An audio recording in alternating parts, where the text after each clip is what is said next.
Bonjour et bienvenue à toutes et à tous dans le village des co-créateurs, le podcast qui t'aide à prendre soin de toi. Moi, c'est Tania, coach mentale, et je crée ce podcast pour toi. Personne n'a besoin d'une coach, d'un psy, d'une sophrologue, mais tout le monde gagnerait à éveiller sa conscience. 2 fois par semaine, j'interviewe un ou une professionnelle du bien-être. Ici, tu vas découvrir de nouvelles méthodes, thérapies ou soins dont tu pourras avoir besoin un jour, ou peut-être juste envie de tenter l'expérience par curiosité. Je te fais aussi découvrir des professionnels engagés et passionnés. On parle de leur parcours, de qui ils sont et bien sûr de leur pratique. Et aujourd'hui, je suis ravie de te faire découvrir une nouvelle personne. Alors bonne écoute. Voilà. Salut Tania. Comment tu vas ? Ça va très bien et toi? Alors attends, du coup, hop, je vais mettre mes écouteurs parce que je pense que la qualité du son sera meilleure.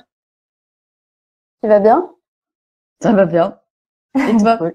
Très bien, très bien. Un peu stressée parce que c'est quand même une première, mais ça va. Bon, cool. Moi aussi, hein, c'est toujours pas évident de parler en public, mais Ouais, mais ça va être cool. Ouais, on va faire un petit peu une ambiance tranquille. On va pas trop se prendre la tête. Moi, j'ai préparé quelques questions, mais on va un peu laisser la discussion se faire assez naturellement aussi. L'objectif, c'est juste de découvrir toi et ta pratique. Ok? Ok, pas de problème. Alors, je te propose de te présenter. C'est moi qui vais te présenter. J'ai un petit peu de passer la pommade, comme on dit. Et ensuite, si tu auras envie de compléter, tu compléteras. Si tu auras envie de corriger, peut-être ce que j'ai dit, tu corrigeras. Voilà, je te laisserai faire un petit peu comme tu le sens. Est-ce que c'est OK pour toi? Parfait, vas-y. OK. Alors, du coup, tu es Laureline, tu t'appelles Laureline Clarisse Delevac. Tu es diététicienne, spécialiste du comportement alimentaire et accompagnante dans la perte de poids et le sevrage tabagique. Tu es aussi conseillère en images. Tu accompagnes des clients en cabinet en Haute-Savoie, mais aussi en téléconsultation. Tu proposes à tes clients et surtout à tes clientes différents types d'accompagnement en individuel et en groupe. Ton objectif, il est de leur proposer des programmes par rapport à la perte de poids, au recadrage alimentaire, j'imagine aussi, à tout ce qui tourne autour de l'alimentation, mais aussi l'acceptation du corps, en les faisant évoluer sur leur perception. Pour avoir discuté un petit peu avec toi de ton accompagnement, et j'arrête pas de le dire, là, entre le corps et le mental, il n'y a pas de dissociation à faire. Et pour cela, tu accompagnes les personnes de façon assez globale sur leur chemin. Tu es aussi maman de 2 garçons, 4 et 6 ans. Avant de te lancer dans l'entrepreneuriat et la diététique, tu étais cadre dans de grandes enseignes parisiennes et tu vivais à 100 à l'heure. C'est ça? Okay. Et puis un burn-out t'a arrêté dans cette course et tu as réussi à redevenir actrice de ta vie après ce burn-out pour la transformer et en faire ce que tu veux aujourd'hui. Et on va en parler un peu plus précisément maintenant. Ouais, est-ce que c'est OK pour toi? Ouais, c'est bien. Ouais, bah oui, Okay. t'as tout dit. Tu vas ajouter... Non, il y a tout? OK, super, génial. Pour moi, t'as fait le tour. Très bien, et ben parfait. Ma première question, Laureline, j'aime bien savoir un petit peu d'où viennent les gens et de très loin même, d'où ils viennent de très loin. Qui était la petite Laureline quand tu étais jeune, quand tu étais très jeune même? Alors, la petite Laureline, c'était la petite dernière de la famille. J'ai 2 grands frères devant moi et donc du coup j'étais la seule fille. Donc j'avais un esprit plutôt bagarreur, montrer qui j'étais, pas me laisser faire avec 2 grands frères. Et puis mes parents ils tenaient un commerce et donc du coup toute ma jeunesse, toute mon enfance, j'ai baigné dans le commerce. Donc j'étais toujours dans leur magasin à faire semblant de vendre des choses. Enfin voilà, j'adorais ça. Et c'est pour ça que naturellement, quand on m'a dit, qu'est-ce que tu veux faire? J'ai dit, je veux faire du commerce. Et du coup, je me suis lancée là-dedans. Mes parents m'ont poussée à aller jusqu'au plus loin que je pouvais faire. Et puis voilà, c'est comme ça que j'ai commencé dans le commerce. Ok, super. Donc, tu as déjà à la base des parents qui sont entrepreneurs, en fait. Oui, j'ai des parents entrepreneurs qui ont eu des hauts et des bas, comme tous les entrepreneurs. Moi, j'étais jeune, je m'en suis pas toujours bien rendu compte. Pour moi, c'était vraiment le fun d'être comme ça au contact des gens, de leur vendre des trucs. C'était vraiment le fun. C'est quand j'ai grandi que je me suis rendu compte que des fois les fins de mois étaient un petit peu plus compliquées, qu'il y avait des gens qui venaient sonner à la porte parce qu'ils étaient pas contents. Voilà, j'ai commencé à voir le revers un peu de la médaille et ça m'a fait aussi me poser des questions. Est-ce que moi aussi j'avais envie d'avoir ce poids en plus là sur le dos, quoi, d'avoir une entreprise à moi, c'est un peu compliqué. Ouais. Ok, donc ça, tu as dû t'en rendre compte un petit peu plus tard, du coup, pas toute petite, ou si depuis toute petite, vraiment, tu vois un peu les côtés aussi Bah, galère, on je va dire. je voyais quand même les côtés galères, mais après, je suis quelqu'un qui fonce et qui me dit, de toute façon, dans tous les métiers, il y a toujours un côté galère et un côté où tu t'éclates. Hmm. Mais j'ai fait quand même, enfin, on aura l'occasion d'en reparler, mais j'ai quand même décidé quand même d'avoir mon entreprise, Ok. mais en Ouais. limitant au minimum les choses un petit peu négatives du côté commerçant, avoir son propre magasin, vraiment, voilà. Ok. Ok, ça marche. Du coup, c'est quoi ton parcours? Parce que quand tu étais petite, tu as vu tes parents comme ça grandir dans l'entrepreneuriat, tu as vu les côtés positifs, les côtés négatifs. Et du coup, ça t'a incité à faire quoi comme études? Dans quoi t'es partie? Eh ben, j'ai fait une école de commerce. Ouais. Donc voilà, on m'avait dit bah Laureline, toi t'es faite pour le commerce, donc c'est obligatoirement là-dedans que tu dois aller. Un bac Hmm. c'était pas suffisant à l'époque. Enfin, je viens d'une famille où le bac n'était pas suffisant. Donc bah, j'ai continué jusqu'au plus loin que j'ai pu et du coup j'ai eu un master en management Ok. que j'ai passé du coup dans le Nord. Et puis voilà, du coup j'avais un diplôme de commerce en poche, bah, j'ai commencé à chercher du boulot dans le commerce, tout Ok. simplement. Ok, Voilà. super. Donc en fait, t'as fini tes études, t'as cherché un boulot dans le commerce et t'es rentré dans quoi? T'es rentré tout de suite dans une grande entreprise, t'as commencé par un petit truc. Alors, tout au début, c'était compliqué parce que j'ai été diplômée pile quand il y a eu la crise, je crois que c'était en 2007 ou 2008. Hmm. Et du coup, j'ai eu du mal à trouver un boulot et bah, il fallait quand même que je vive. Donc, j'ai travaillé, j'avais dit à personne, je crois, j'ai travaillé chez Noroto. Donc, j'étais au Ok, service client, grosse je info. connaissais rien. Je connaissais rien en voiture, mais j'ai appris du coup. Ok. Donc j'ai fait ça. Et puis après, j'avais mon copain, donc qui est mon mari maintenant. On lui a proposé un poste sur Paris. Et du coup, Ok. ben j'ai déménagé et je me suis installée en région parisienne. Et là, bah du coup, j'ai commencé à chercher. Je cherchais plus dans le marketing. Moi, j'étais très attirée par tout ce qui était marketing, mettre en valeur les produits, Hmm. ces choses-là. Hmm. Mais j'ai pas trouvé. Du coup, j'ai eu l'opportunité de devenir adjointe d'un magasin Pimki, donc dans les vêtements. Ok. Et c'est comme ça que j'ai commencé à travailler vraiment dans le commerce. Hmm. C'était voilà chez Pimki en tant qu'adjointe. Ok. Ok, ça marche. Et donc, t'as travaillé chez Pimki. Après, j'imagine que t'as fait d'autres enseignes aussi dans ton parcours. Oui, alors Pimki, je suis pas restée adjointe très longtemps parce qu'ils ont jamais trouvé de responsable. Donc je suis devenue responsable du magasin très jeune. Je pense que j'avais 21, 22 ans. Hmm. Et du coup, là, j'ai eu toutes les galères possibles à gérer une équipe. En fait, c'était vraiment ça qui Ouais. était difficile. Et puis la pression des chiffres, parce que c'est pas notre vrai magasin, on est juste un employé dans le magasin. Et du coup, fallait voilà faire tourner le magasin. On avait des chiffres, il fallait qu'on pousse les ventes. Voilà, c'était pas très, ça venait pas du cœur, quoi. C'était vraiment, Ok. je fais ce qu'on me dit, mais si c'était le mien, je ferais peut-être autrement. Ok. Et du coup, j'en ai eu marre effectivement de cette pression. Et puis, du coup, j'ai décidé de m'arrêter. Et c'est là que j'ai passé mon diplôme de conseillère en image. Parce que je D'accord. me suis dit, bah tiens, qu'est-ce que t'aimes vraiment? Et j'adorais, voilà, le Hmm. conseil en image, s'habiller, les fringues, puisque je travaillais dedans. Et puis vite, je me suis rendu compte que j'aimais pas être toute seule chez moi. Et j'ai lancé une Nocibé qui m'a contactée et qui m'a proposé un poste de responsable de magasin dans un grand magasin aussi en région parisienne. Et du coup, je me suis dit, bah ouais, pourquoi pas, j'y vais. Ok. Ok. Donc, t'as fait en même temps, en parallèle de ton salariat, en fait, de tes diplômes, enfin, de tes diplômes, de tes contrats de travail, en fait, tes formations, enfin, en tout cas, ta formation de Oui, conseillère en image. oui. Alors la formation de conseillère en image, elle dure vraiment pas longtemps, hein. Je crois que ça dure Ok. 2, 3 mois, hein. Donc Ok. c'était pas grand-chose. Et j'avais quasiment fini quand j'ai commencé chez Nocibé, j'avais fini en fait. Et du coup, Ok. bah j'ai commencé Nocibé à 100%. De toute façon, avec Nocibé, c'était pas possible de faire autre chose à côté. C'était vraiment Hmm. ma vie dédiée à Nocibé. Ok. Et qu'est-ce qui a fait, du coup, qu'est-ce qui a provoqué le burn-out? Est-ce que c'est justement comme tu disais, du coup, le fait que ce soit un peu à 100 à l'heure, que tu aies du mal à gérer le management, des choses comme ça, c'est venu de quoi? C'était ça. Déjà, il y a l'ambiance un peu parisienne où faut qu'on Ouais. aille vite, où il y a toujours plein de bouchons, on est toujours hyper stressé.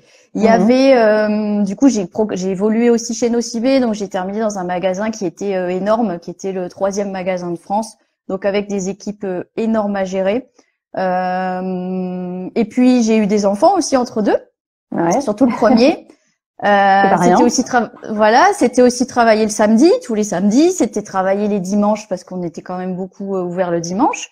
Et là, je me suis dit, mais c'est pas possible, t'as aucun temps pour toi, tu vois même plus ton enfant. Donc, puis je me reconnaissais plus dans ce qu'on me demandait de faire, dans les valeurs de l'entreprise. C'était trop chiffres, vente, vente, vente. Et moi, ça me convenait plus de faire des choses qui venaient pas de moi, qui venaient pas de mon cœur, quoi, qui n'étaient pas en adéquation avec qui j'étais. Et du coup, j'ai profité, voilà, j'étais burn-out et j'ai dû me faire opérer de l'épaule parce que Nocibé a un peu détruit aussi mes épaules. Et j'ai dû me faire réopérer d'une épaule et du coup je me suis arrêtée.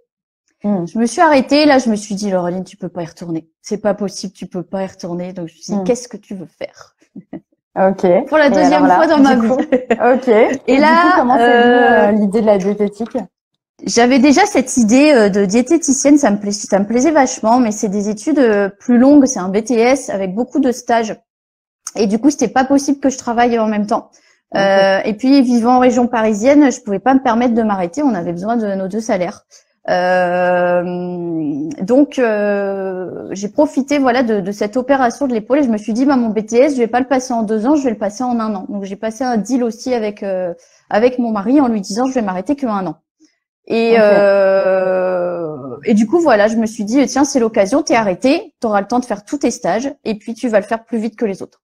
Et du coup, je me suis lancée là-dedans, à faire le BTS, du coup, à distance, parce que du coup, en même temps, je suis tombée enceinte de mon deuxième petit garçon, qui a eu, il y a eu des problèmes de santé, donc j'ai dû avoir une césarienne d'urgence, donc il est né très prématuré.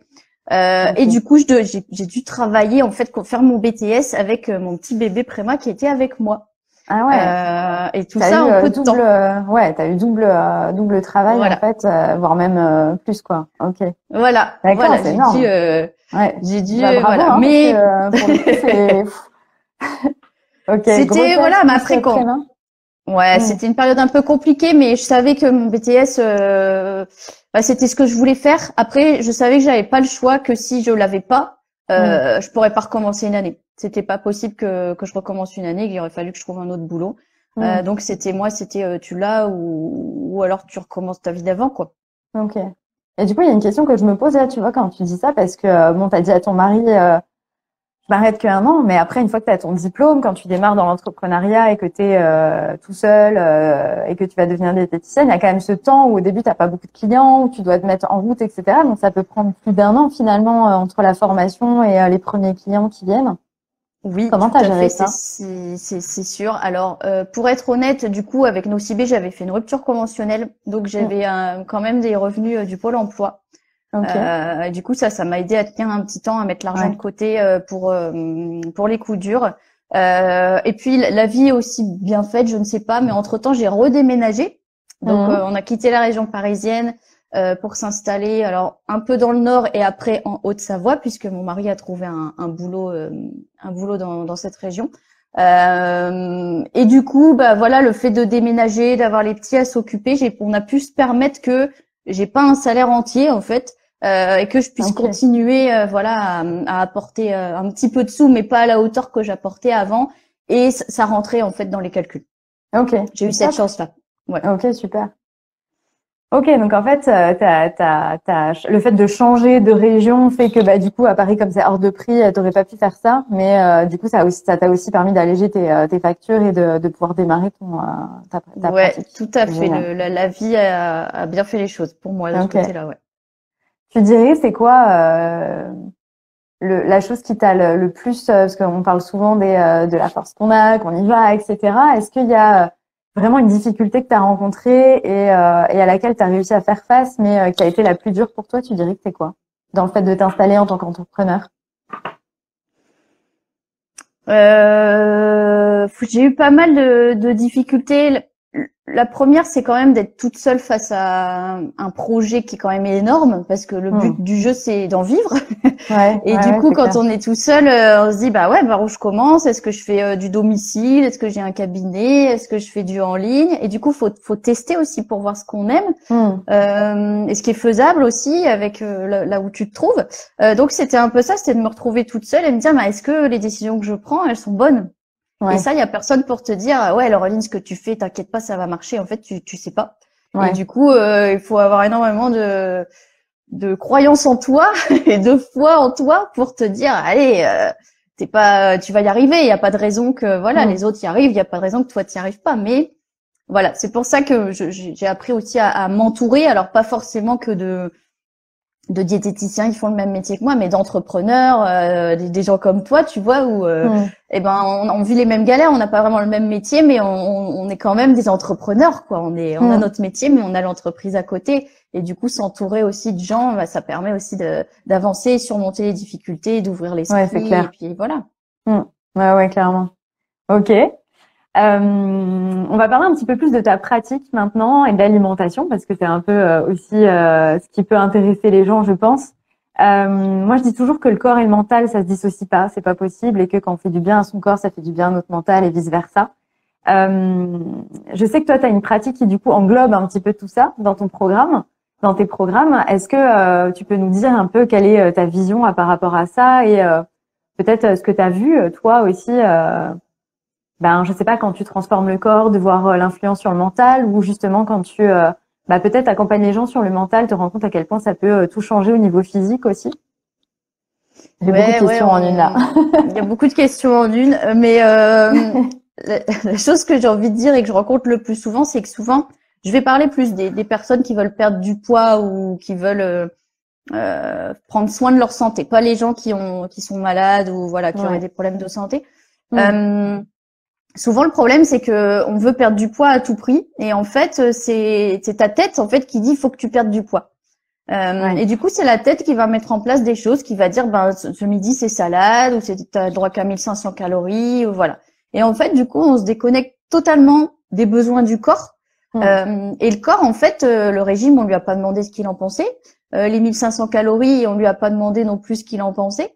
Et du coup, effectivement, mon travail, c'est de dire, ouais, mais là, tout ce que tu fais, c'est ta tête qui te l'impose à ton corps. Et lui, tu lui as pas demandé ce qu'il en pensait. Donc, peut-être que lui, il a besoin de 2000 calories pour se sentir bien. Peut-être que lui, il a besoin que aussi tu souffles un peu, que tu sois moins stressé. Peut-être que lui, voilà. Et du coup, c'est ce parcours-là que j'aime faire avec mes clients. C'est oui, on va parler de nutrition. Oui, je vais vous donner des conseils, évidemment, pour bien manger. Mais en retour, ce que j'aimerais bien aussi que vous fassiez, c'est d'un peu rentrer un petit peu en connexion avec votre corps pour vous demander, tiens, là, j'ai envie de quoi? De quoi il a envie, là, mon corps? De quoi il a besoin? Qu'est-ce qui est important pour lui? Est-ce qu'il n'y aurait pas un petit déséquilibre quelque part que je pourrais combler? Donc, c'est vraiment ça, c'est retravailler, en fait, cette relation-là au corps. Et puis, c'est aussi travailler aussi sur le mental, c'est vrai, parce que souvent, quand on veut perdre du poids, par exemple, on a des pensées qui peuvent être très très dures envers nous-mêmes, genre t'es qu'une bonne à rien, t'y arriveras jamais. Oui, j'ai vu son dernier post. Voilà, et du coup, ce mental, il nous empêche d'avancer parce qu'en fait, il nous met toujours des bâtons dans les roues. Et donc, mon travail, c'est aussi d'alléger un petit peu ce qu'on a dans la tête et de revenir aussi à nos valeurs. On a toutes en fait des valeurs et des choses qu'on aimerait accomplir. On aimerait bien devenir. On a une image un peu de la femme qu'on aimerait être. Et puis parfois dire à notre mental, mais ce que tu es en train de me dire, c'est nul, ça m'aide pas à avancer. Donc bye bye. Moi, je vais choisir plutôt de me concentrer sur des pensées qui m'aident à avancer et qui me permettent d'atteindre mes objectifs. Ok. Donc toi, tu penses vraiment que du coup notre corps, quand il demande, je sais pas, les femmes enceintes par exemple, j'ai envie de fraises, etc., ça va être relié peut-être à un besoin vraiment physique que peut-être dans la fraise il y a quelque chose. Ouais. Ok. Ouais. Donc en fait, il faut à la fois écouter son corps, si je comprends bien, et lui donner ce qu'il veut. Après, j'imagine en toute proportion aussi. Mais comment est-ce qu'on sait du coup si c'est pas juste parce que on a envie de manger du chocolat parce qu'on est triste, par exemple. Moi, tu vois, je le vois beaucoup chez les gens. Qui vont se rabattre sur le chocolat parce qu'ils sont pas bien, parce que ça les réconforte quelque part. Comment est-ce que tu vois, quel tips tu pourrais donner, quel conseil tu pourrais donner peut-être pour essayer d'écouter son corps, mais en toute proportion, parce que j'imagine que c'est ça. Ouais, après je pense que tu donnes l'exemple du chocolat, on le sait en fait quand on mange du chocolat et que c'est pour combler quelque chose, on le sait. Après c'est vrai qu'on rentre un peu en mode automatique où là on va plus penser à rien. Mais si tu retournes un petit peu, après avoir eu cette crise, par exemple, où tu as mangé plein de chocolat, si tu retournes un peu dessus et que tu te dis, ouais, mais qu'est-ce qui s'est passé à ce moment-là? Tu peux un petit peu te dire, ouais, peut-être qu'il y avait une émotion à ce moment-là, peut-être qu'il y avait une pensée difficile à gérer, voilà. Et du coup, tu peux te dire, ça va encore m'arriver des situations comme ça. Mais comme j'ai un peu analysé ce qui s'était passé, peut-être que la prochaine fois, je pourrais faire autrement. Ok. Et ce que j'aime bien, moi, c'est faire observer mes clients et leur dire, ça s'est passé comme ça. Ok, c'était peut-être pas ce que vous vouliez qui arrive, mais il y a toujours quelque chose à observer de la situation. Et du coup, ça nous permet de changer des petites choses la fois d'après. Peut-être pas réussir tout de suite le coup d'après, mais du coup, on va changer des petites choses et puis on va se dire, bon, bah ouais, là, j'ai mangé du chocolat parce que j'étais triste. C'est une situation qui arrive très souvent, en fait, que je suis triste et que je mange du chocolat. Donc, ok, je sais que c'est lié à ça. Donc maintenant, qu'est-ce que je fais pour ne plus me tourner vers le chocolat et faire autre chose qui soit plus en adéquation avec la femme que j'ai envie d'être. Ok. Donc plutôt quand on a une grosse envie comme ça de peut-être se l'accorder, mais quand même de réfléchir ou de réfléchir tout simplement sans forcément se l'accorder, mais en tout cas de se dire ok, donc là il y a un truc qui m'a dérangé, c'est pour ça que je veux manger du chocolat. Je vais plus transformer la situation, je vais essayer de trouver une solution à ma situation qui ne me convient pas plutôt qu'aller me rabattre sur du chocolat. C'est ça. Et ça, on peut le faire. Ça se fait pas du jour au lendemain. Ça semble simple là de se dire ah non j'ai envie de chocolat, je vais faire autre chose. Ouais. Ça se passe pas comme ça. C'est Quand tester on a envie de chocolat, voir, voilà. Mais en étant bienveillant avec soi et en étant ouvert, on peut se dire bon là t'as mangé trop de chocolat clairement, mais pourquoi? Okay. Comment tu pourrais faire la prochaine fois pour que ça se passe mieux? Ok. Et je du pense coup, que d'être la vie bienveillante, c'est Ouais, c'est une série d'expériences. C'est comme le petit enfant qui apprend à marcher. Il va tomber, il va retomber, puis après il va comprendre qu'il peut s'appuyer sur une chaise, puis après il va comprendre que il peut faire un pas, et puis il va retomber. Mais finalement, il abandonne jamais. Et puis à la fin, il marche. Ouais, Donc nous, on est à peu près pareil avec. Je parle là de la situation de manger du chocolat, mais en fait, c'est valable dans toutes les sphères de notre vie. Mais faut pas avoir peur de tomber. Ok. Et donc du coup, tu te dis aussi qu'il y a ce côté un peu on se parle mal et de se parler un petit peu mieux peut-être plutôt que de se dire ah merde t'as mangé toute la plaquette de chocolat, t'es vraiment nul. Maintenant du coup tu vas prendre 5 kilos en un coup, etc. Plutôt de se dire ok t'as mangé une tablette de chocolat et alors il y a un truc qui va pas, je vais arranger la chose et ok c'est d'être bienveillant aussi. Il n'y a pas que cette notion d'observation, mais plutôt de se parler comme on aimerait que notre copine nous parle par exemple. Ouais, c'est exactement ce que j'ai l'habitude de dire. C'est mais là, comment vous parlez, c'est super dur en fait. Vous parlez vraiment pas bien. Est-ce que vous parleriez comme ça à votre amie, à votre maman, à votre sœur? Ah bah non. Ah bah oui. Mais alors pourquoi tu te parles comme ça? Est-ce que c'est en se mettant la pression, en se traitant de moins que rien que on va avancer, ou est-ce que c'est en se disant bon bah t'es un être humain, tu fais des conneries comme tout le monde. Bah ouais, t'as fait une connerie, mais comment tu vas faire la prochaine fois? Et du coup, c'est ça qui nous fait avancer. Tandis que si on s'enfonce tout le temps et qu'on se dit qu'on est nul, qu'on n'y arrivera jamais, bah en fait, on n'a pas l'énergie non plus pour avancer. Ouais, c'est ça, ça nous fait aussi baisser notre morale et du coup, on est moins punchy, on est moins énergétique pour affronter les situations qui vont nous déplaire, quoi, finalement. Bah ouais, exactement. Ouais. Comment t'as fait toi de ton côté parce que donc il y a eu le burn-out, mais tu t'es aussi repris en main. Il me semble que tu as eu aussi entre guillemets un rééquilibrage alimentaire et une reprise en main aussi de ton corps pendant la période où tu étais dans les changements. Comment est-ce que t'as fait? Bah, en fait, ouais, c'est vrai que comme j'avais une vie un peu à 100 à l'heure, je m'étais mis un petit peu de côté. Je mangeais ce que je trouvais, je faisais pas vraiment attention. Et puis là, le fait d'avoir du temps, malgré que j'ai repris mes études, tout ça, on est quand même beaucoup chez soi. Du coup, quand on travaille à distance, je me suis dit, mais tu peux pas te plaindre que ça va pas, que tu te sens mal dans ton corps et rien faire. Donc, il faut qu'à un moment donné, tu fasses. Et puis, j'ai découvert qu'on n'était pas obligé de tout changer d'un coup. C'est-à-dire que oui, il y a des choses j'avais besoin de travailler, mais j'étais peut-être pas obligée de me mettre la barre très très haut dès le début, mais juste faire des petits pas. Et le jour où j'ai compris ça, bah, j'ai commencé à faire des petits pas dans plein de sphères de ma vie. Et puis les petits pas, bah, à force, ça devient des grands pas.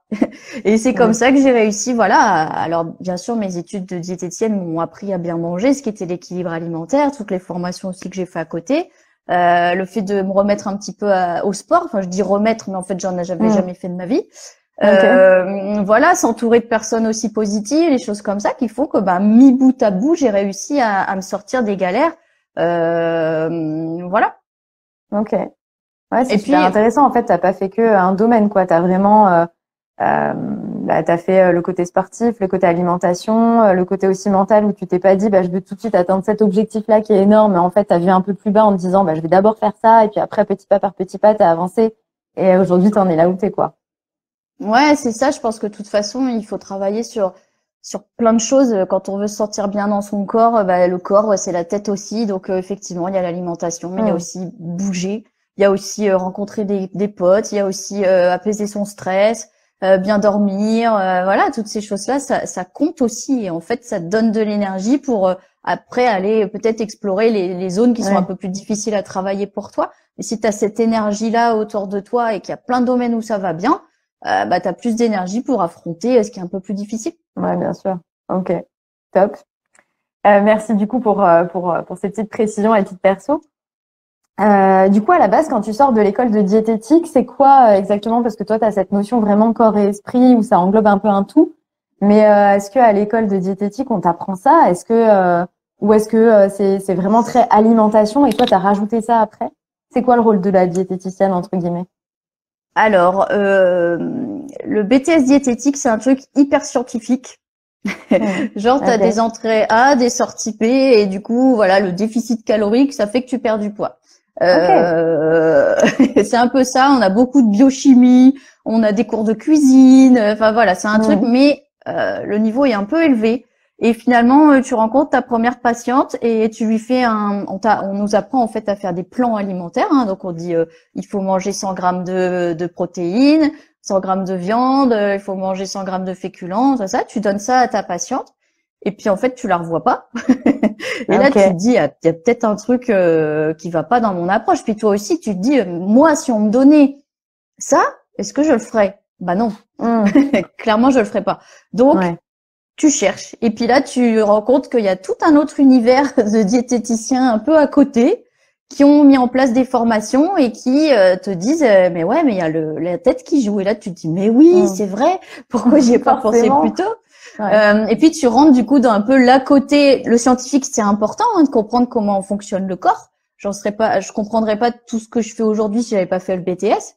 Mais tout ce qui est partie développement de soi, pensée, gestion de la faim, les choses voilà un petit peu plus psycho ou un peu moins théorique, un peu moins scientifique. Tout ça, je les ai appris à côté parce que je me suis formée à côté.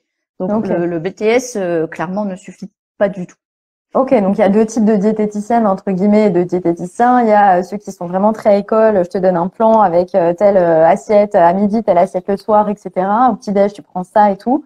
Et le côté un petit peu plus, les diététiciennes et les diététiciens qui sont un peu plus, qui englobent un peu plus le corps et l'esprit, on va dire, et qui vont accompagner plus comme un coach plutôt que juste de donner un plan d'assiette, quoi. Mais fort heureusement, je pense qu'il y a plus en plus de diététiciennes qui sont comme moi, qui se sont rendues compte que bien sûr, sans la tête, ça pouvait pas fonctionner et que en se concentrant sur la nourriture, ça pouvait pas fonctionner non plus. Donc voilà, on parle nous maintenant de l'ancienne école de diète et maintenant de la nouvelle génération où bien sûr on n'est pas juste des donneurs de calories à dire faut supprimer le gras, faut supprimer le sucre, parce que on sait que ça fonctionne pas et qu'on a besoin de gras pour se réconforter, on a besoin de sucre pour se réconforter. Ouais, il y a le côté plaisir aussi, c'est ce que j'allais dire. Je veux dire, dans l'assiette, tu prends quand même du plaisir. Si t'aimes pas ce que tu manges tous les jours, c'est quand même un peu dur. Alors que c'est aussi autour de ça qu'on se réunit avec les copains, la famille. Si c'est pas bon, ok. Tout à fait. Notre rôle, c'est vraiment de se plonger dans la vie d'un vrai être humain et de lui proposer des solutions qui sont adaptées à sa vie d'être humain et pas lui dire t'es juste un robot, t'as ça à faire, un point, c'est tout. Ça fonctionne pas. Ok, super. Est-ce que du coup tu peux nous faire un petit topo rapide sur les 5 séances que tu proposes? Est-ce que ça correspond à ça, à ce que tu viens de nous dire, ou est-ce que vraiment il y a quelque chose d'un petit peu plus, tu vois, comme un programme vraiment déterminé? Alors, j'ai un programme d'accompagnement et j'ai aussi les séances à l'heure. Ce qu'il faut savoir, c'est que les deux. Forcément, il y a un accompagnement individualisé puisque tout le monde se ressemble pas, tout le monde n'a pas la même vie, on n'a pas les mêmes projets, les mêmes ambitions. Donc là, je suis claire là-dessus, je veux que ça soit 100% personnalisé. Dans mes accompagnements en cabinet ou en visio où on est face à face, on va faire toujours un bilan et puis en fonction du bilan, on va voir là où il y a des faiblesses, là où il y a des choses à travailler et puis on va construire autour de ça les séances suivantes, c'est-à-dire que si t'as besoin plus de savoir quoi mettre dans ton assiette, on va se focus sur ça. Si t'as besoin un peu de lâcher un peu ton mental et d'apprendre un peu à vivre avec tes pensées et faire qu'elles t'étouffent pas, ben on travaillera là-dessus. Si t'as besoin d'améliorer ton stress, ton sommeil, on travaillera. Donc aucune séance, enfin j'ai pas de séance prédéfinie à l'avance. C'est vraiment on voit avec le client de quoi t'as besoin. Voilà. Et le programme c'est ça aussi, sauf que je me suis rendu compte qu'en 5 séances, c'était hyper compliqué d'accompagner de A à Z. Il y avait toujours tellement de choses à dire voilà, j'ai voulu vraiment développer tout le côté nutrition et aussi développer un peu le côté accompagnement à côté. Donc il y a dans l'accompagnement, il y aura du sport pour se remettre au sport, il y a du yoga pour se détendre, il y a des ateliers pour gérer le stress. Il y a aussi tous des ateliers qui tournent autour de l'image, donc comment apprendre à se mettre en valeur avec le maquillage, comment apprendre à se mettre en valeur avec les couleurs. Ça, je reviens un peu à mon métier de conseillère en image. Voilà, donc le programme, c'est un truc vraiment plus. Ouais, c'est vraiment le programme, c'est un truc vraiment plus poussé quand tu sens vraiment que tu as besoin de remettre un équilibre global au centre de ta vie, un équilibre global de ton corps. Voilà, on va beaucoup plus loin que la diététique en fait. Ouais, c'est top. On sent que vraiment il y a un accompagnement beaucoup plus profond que ce qu'on peut trouver en temps normal. Donc ça donne limite envie de s'inscrire tout de suite, quoi. Top, inscris-toi. Quelle difficulté tu vois le plus chez les personnes qui viennent te voir? Par exemple, pour la perte de poids, notamment, parce que je pense qu'il y en a beaucoup aujourd'hui qui veulent perdre du poids et qui se disent, il y a bientôt l'été qui arrive, etc., qui se mettent une petite pression là-dessus. C'est quoi que tu vois le plus comme difficulté? La première difficulté, c'est l'impatience. C'est que on est habitué à que tout aille très vite dans nos sociétés. Je veux un truc, j'appuie sur un bouton, je le reçois le lendemain. Et malheureusement, quand on veut remettre d'équilibre dans son corps, c'est pas j'appuie sur un bouton et j'ai les résultats dès le lendemain. Donc c'est sur ça aussi qu'il faut travailler et sur les petites victoires entre guillemets qu'il y a entre les deux. Souvent, on a un objectif, il faut que je perde 10 kilos en 3 mois, mais en fait, l'objectif, on se rend pas compte que c'est vraiment une grosse montagne. Et du coup, on va avoir besoin de faire plein de petits pas pour arriver au sommet de la montagne. Et 3 mois, c'est pas suffisant pour perdre 10 kilos. Donc, c'est ça le plus difficile, c'est de réussir à voir quand même qu'on a mis en place des choses intéressantes qui fonctionnent, qui me font plaisir.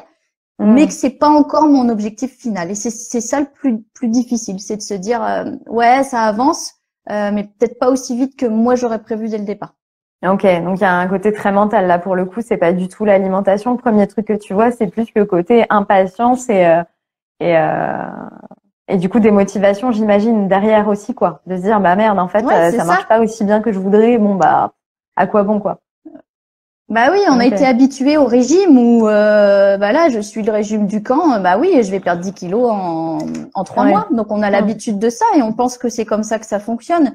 Malheureusement, on sait que 95% des régimes fonctionnent pas, c'est-à-dire que je vais les reprendre, même je vais peut-être reprendre plus. Mais du coup, on a toujours cette mentalité qu'il faut un petit peu justement travailler et se dire t'as envie de faire du bien à ton corps. C'est pas en 3 mois que on met en question toutes des années où tu t'es mis au régime, où t'as pas fait attention à toi. Voilà, ça prend du temps. Et c'est justement ces petites étapes-là qui te font te rendre compte de plein de choses. S'il y avait la baguette magique et que tu perdais 10 kilos demain, en fait, t'aurais rien appris. T'aurais rien appris sur toi. Ouais, c'est ça aussi, c'est que c'est un chemin et que si tu perds 10 kilos en un coup, quelque part, tu vas peut-être les reprendre tout de suite parce que c'était tellement facile qu'en fait, autant peut-être continuer à faire comme avant et c'est là où c'est pas bon, quoi. Ok. Ouais, alors après, je dirais pas que c'est facile de perdre 10 kilos en 3 mois parce que je sais pas si t'as déjà essayé de faire un régime. Moi, pour ma part, un régime, je crois que j'ai le problème inverse. C'était plus, je n'arrivais pas à grossir. C'est très, il y a beaucoup de gens qui. C'est pareil. Ouais, c'est ça. C'est grossir, c'est pareil. Quand on est très très mince, quand j'étais petite, c'était un vrai problème. Je n'arrivais pas à grossir. Mes parents pensaient que j'allais mourir de faim tellement je mangeais pas. Et c'est vrai que on en parle beaucoup moins souvent parce que c'est vrai que la problématique de maigrir, elle est beaucoup plus, on va dire, répandue, je pense. Mais oui, tout prend du temps et ça m'a pris 25 ans à avoir un poids à peu près normal par rapport à ma taille, quoi. Après, j'étais en pleine forme, hein, donc quelque part, je vivais avec, quoi.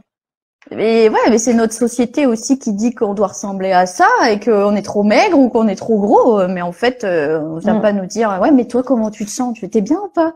Et on peut être maigre et se sentir très bien, et on peut être en surpoids et se sentir très bien, y avoir quelques kilos en trop et se sentir très bien et pas être malade, être en bonne santé. Et ça, oui, ça existe et c'est la normalité. Ok. Ok, d'accord. Et quel conseil tu donnerais du coup pour les gens qui s'impatientent et qui veulent que tout arrive très très vite? Ben, je leur dirais que ça dépend de l'objectif qu'elles ont. Si elles veulent perdre très très vite du poids, c'est ok, mais ça va être au détriment de leur santé. Et donc, faut bien mettre les choses en place. C'est que c'est perdre du poids trop vite, c'est néfaste pour la santé. Et puis, elles vont être déçues parce que finalement, ça tiendra pas. Donc là, on part sur un marathon et pas un sprint. Et du coup, c'est mon métier aussi d'être là et d'accompagner quand il y a des coups de mou et puis de donner des astuces pour avancer, même quand on a l'impression que tout ce qu'on fait, ça sert à rien. Il y a toujours une utilité dans tout ce qu'on fait, même si on le voit pas. Et moi, c'est mon rôle de montrer aussi, mais regarde tout ce que tu as fait depuis le début. Tu vas pas jeter l'éponge maintenant, ça serait trop bête. Ouais, c'est clair. Ok. J'ai une autre question par rapport plus en termes de régime. Alors pas régime pour maigrir, mais plus les régimes alimentaires, tu vois, flexitarien, végétarien, vegan, etc. Carnivore.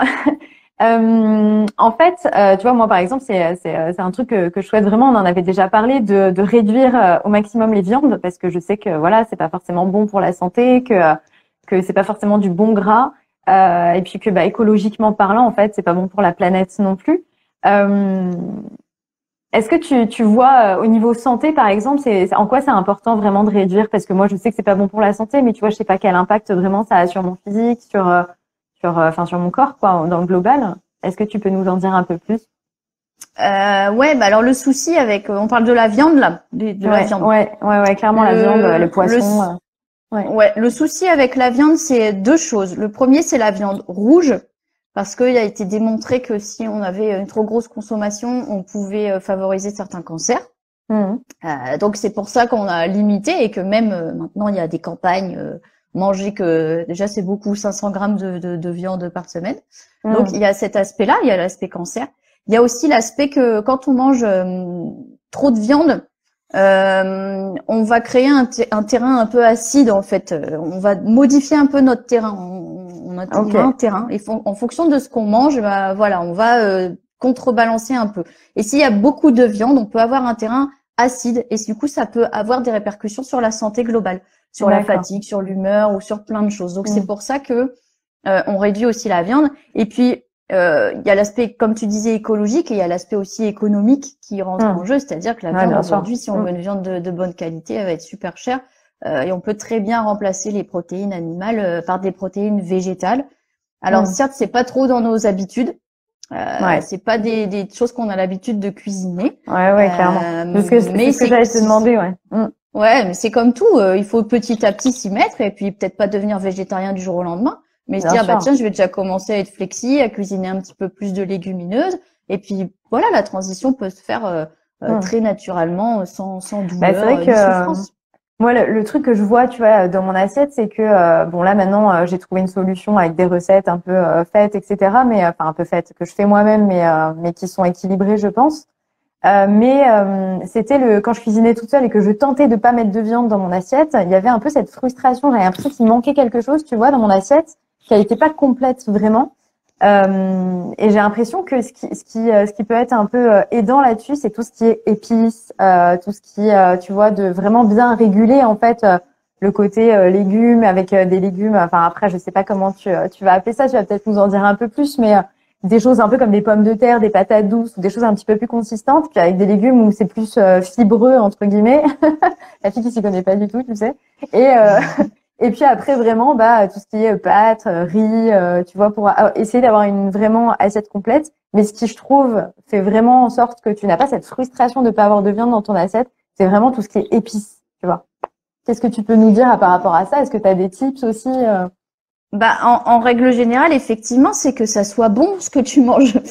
Effectivement, tout ce qui va être épices, les herbes aromatiques, ça va donner du goût, ça va donner, et tu vas dire, je me régale.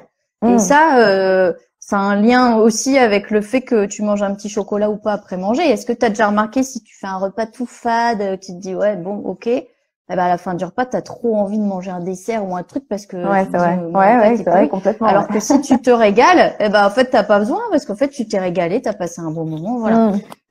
Et effectivement c'est entraîner aussi son goût. C'est vrai que la viande c'est bon, ça a un certain goût.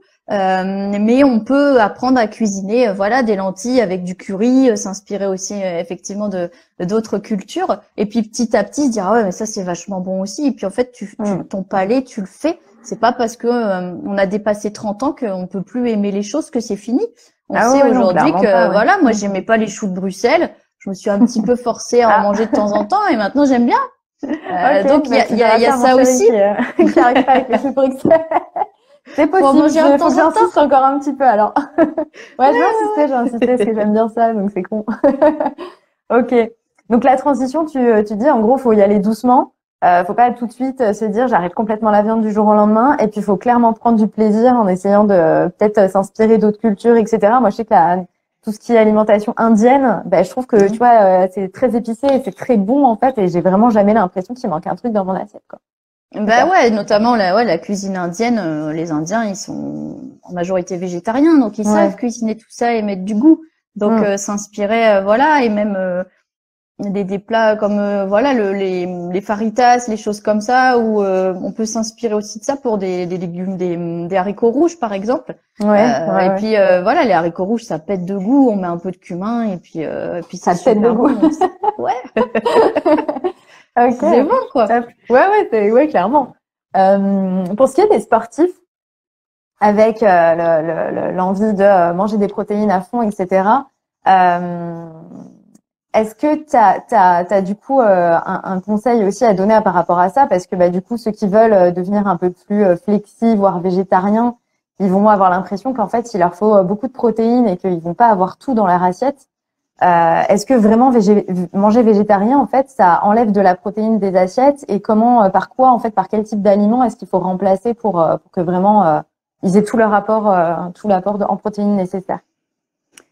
Le plus gros problème quand on devient végétarien, c'est quand on n'est pas vraiment accompagné ou qu'on s'est pas renseigné et qu'on supprime du coup la viande ou le poisson, ou, voilà, du jour au lendemain. Et du coup, dans notre assiette, on va se retrouver que avec des féculents et des légumes.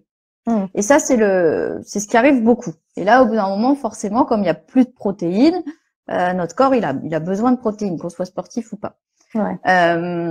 Donc, il faut trouver des alternatives aux protéines animales qu'on enlève et il faut absolument les remplacer. Si on est végétarien, on peut continuer à avoir les œufs, qui sont une très bonne source de protéines. Tous les produits laitiers aussi. Le fromage, les yaourts, les fromages blancs, toutes ces choses-là. Et puis après, en protéines végétales, ça va être tout ce qui est légumineuse. Donc les pois chiches, les lentilles, les fèves, les haricots rouges, voilà. Et puis aussi un petit peu les fruits à coque. Mais les fruits à coque, on en mange pas généralement énormément, donc c'est pas suffisant pour être source de protéines.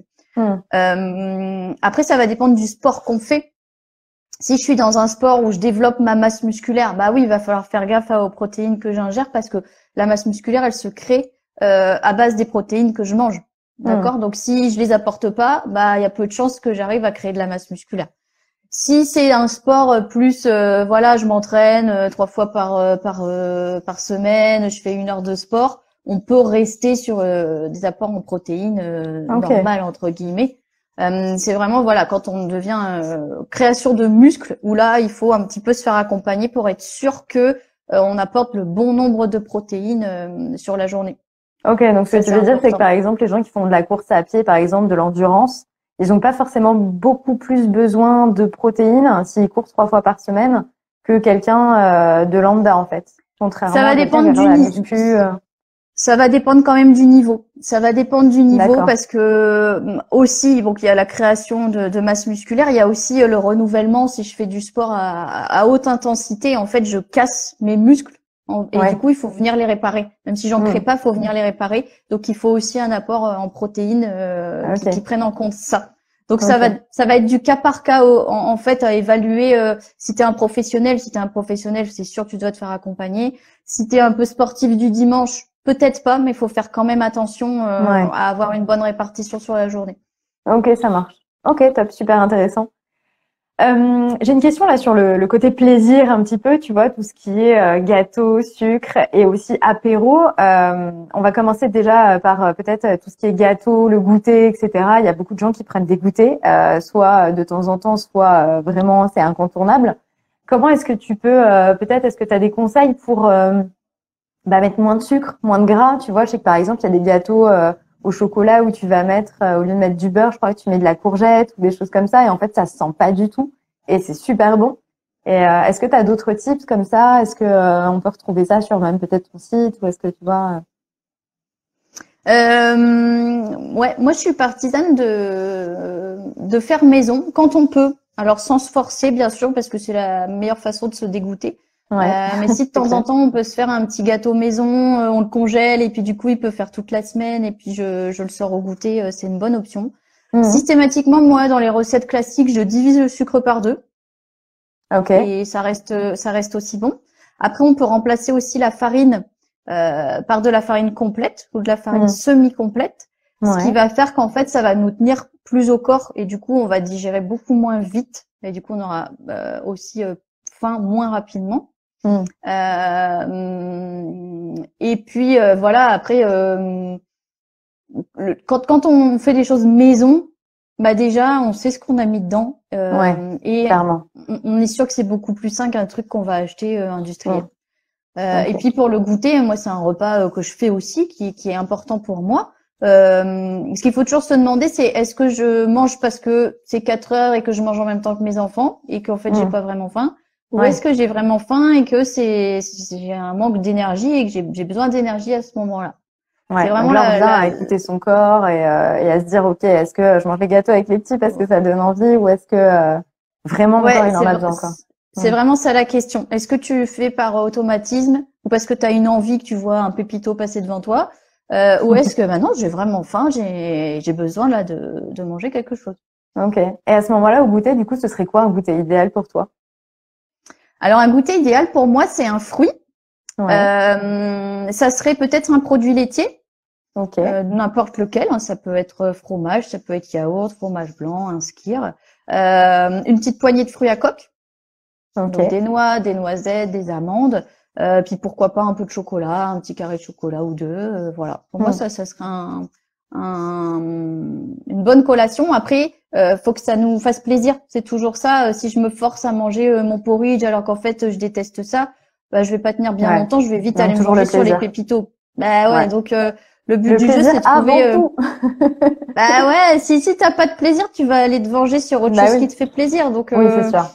autant trouver un truc healthy entre guillemets, tu sais que c'est bon pour la santé, puis en même temps tu te dis ah ouais je me régale, moi j'adore prendre ma collation. Mm. Ouais, top. OK. Et au niveau apéro, du coup, est-ce que tu as des tips? Plutôt que de manger des petits gâteaux apéro, des mini belins, des choses comme ça, tu vois, des petits, allez peut-être grignoter d'autres choses. Bah moi j'adore c'est con, vous devez tous le savoir, mais c'est d'avoir des petits légumes à tremper.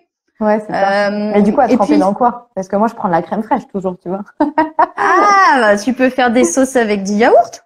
Tu remplaces la Ouais, crème c'est fraîche vrai. par du Ouais, ouais, yaourt. c'est vrai. Et puis Ouais. comme tu disais tout à l'heure, avec les épices et les herbes, on peut faire un truc super bon.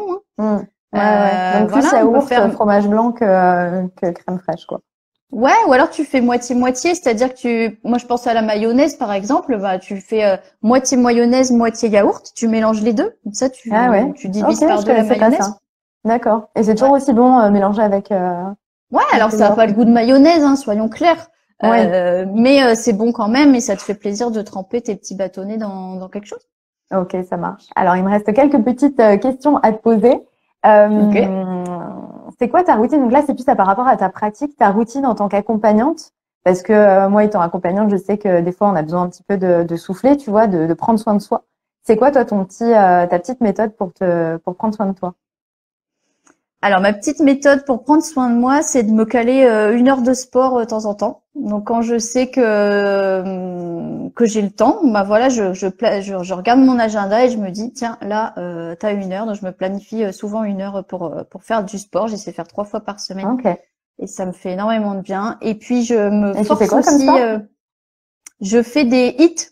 Ok. Je fais du truc cardio, voilà, et ça dure pas longtemps. Moi j'ai Ouais. choisi ce sport-là parce que parce que du coup, je suis pas obligée d'être en salle, d'être habillée, tout ça, et c'est très très simple quand on a une vie comme la mienne où on court un peu partout. Ouais, Voilà, et puis je me force aussi à faire des pauses, c'est-à-dire que entre chaque rendez-vous, je mets toujours 15 minutes où je vais aller marcher, où je vais aller m'étirer, je vais aller boire un verre d'eau pour vraiment me reprendre du temps et reprendre de l'énergie.